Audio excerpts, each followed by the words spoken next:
आंदोलन सुरू ठेवून गुरुवारी मुख्यमंत्र्यांना फोन करणार, सरकारी शिष्टमंडळाची चर्चा केल्यानंतर कडूंची माहिती।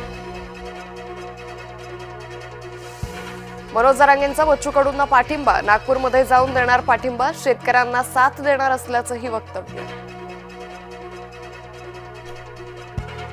आंदोलकांनी हिंसाचार करू नये, शेतकऱ्यांना नुकसान भरपाई मिळणं ही प्राथमिकता, मुख्यमंत्री फडणवीसांचं आंदोलकांना आवाहन।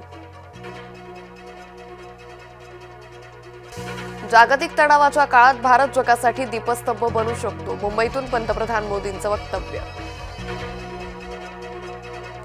इंडिया मॅरिटाईम वीकमध्ये जवळपास 56,000 कोटींचे करार केले, त्यामुळे रोजगार वाढणार आहे, मुख्यमंत्री फडणवीसांचं प्रतिपादन। मतांसाठी नाचो म्हटलं तर नरेंद्र मोदी नाचतीलही, राहुल गांधींनी पंतप्रधानांना केलं लक्ष, बिहार निवडणुकीच्या प्रचार शिगेला।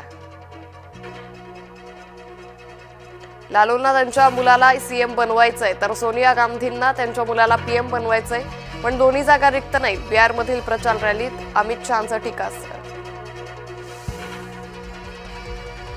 युतीबाबत वरिष्ठ नेते निर्णय घेतील, याबाबत चर्चा नको, वादही नको, आपापसात राजकारण दिसलं तर त्या लोकांना मी निवडणुकीतून बाद करेन, रत्नागिरी जनता दरबारानंतर नारायण राणेंचा कार्यकर्त्यांना इशारा।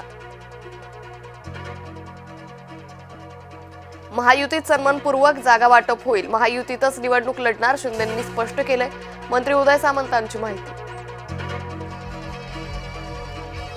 ठाकरे गट मनसेच्या कार्यकर्त्यांनी एकत्रित दुबार आणि फसव्या मतदारांचा घेतला शोध, शिवाजी पार्क मतदार यादीतील घोळ उघड। दोन्ही ठाकरे एकत्र आले तर दुष्काळ होईल, दोघे काहीही करू शकणार नाहीत, दोघांच्या क्षमता आम्हाला माहिती आहेत, नारायण राणेंनी व्यक्त केला विश्वास। फलटणमधील डॉक्टर महिलेचा हॉटेल रूममध्ये जातानाचा सीसीटीव्ही समोर, याच हॉटेलच्या रूममध्ये महिला डॉक्टरनं केली होती आत्महत्या। फलटण आत्महत्येप्रकरणी त्या महिलेचा सीडीआर बाहेर कसा आला, राष्ट्रीय आयोगानं चाकणकरांकडून स्पष्टीकरण मागावं, सुषमा अंधारेंचा पत्रकार परिषदेतून थेट रुपाली चाकणकरांवरच हल्लाबोल। सुसाईड नोटमधील अक्षरांमध्ये फरक, महिलेच्या हातावर दुसरं कोणी लिहिलंय का याचा तपास करावा, सुषमा अंधारेंचा तपास यंत्रणांना खडा सवाल।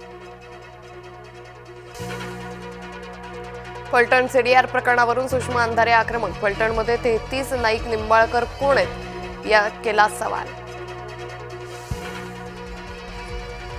राष्ट्रवादी शरद पवार गटाच्या मेहबूब शेखांना जीवे मारण्याची धमकी आणि शिवीगाळ, रणजित नाईक निंबाळकरांच्या समर्थकांकडून धमकी दिल्याचा आरोप।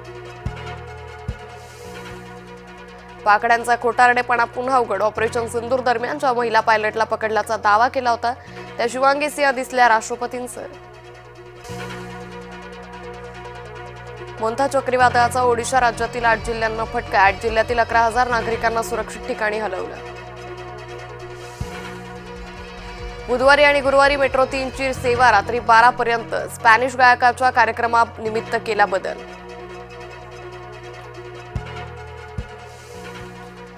दिवाळी काळात लालपरी मालामाल, 10 दिवसात तब्बल 301 कोटींचा गल्ला केला जमा। कर्णधार सूर्यानं घडवला इतिहास, T20 मध्ये 150 षटकारांचा टप्पा केला पूर्ण, T20 मध्ये अशी कामगिरी करणारा बनला पहिलाच फलंदाज। दक्षिण आफ्रिकेच्या लॉरा वुल्फार्टचं ऐतिहासिक शतक, वर्ल्ड कप मध्ये अशी कामगिरी करणारी जगातील पहिलीच कर्णधार। श्रेयस अय्यरची काळजी घेण्यासाठी त्याची बहीण जाणार सिडनीला, बीसीसीआय करणार खास व्यवस्था, सिडनी वनडेत कॅच घेताना श्रेयस झाला होता जायबंदी। कांगारू विरुद्धच्या पहिल्याच T20 सामन्यात टीम इंडियाची दमदार सुरुवात, व्यर्थ सततच्या पावसामुळे सामना करावा लागला रद्द। राज्यातील सर्व शाळांमध्ये वंदे मातरम गीत वाचनाचे आदेश, 31 ऑक्टोबर ते 7 नोव्हेंबर या कालावधीत वंदे मातरम गायनाचे आदेश, वंदे मातरमच्या निर्मितीला 150 वर्ष पूर्ण होत असल्याचं निमित्त।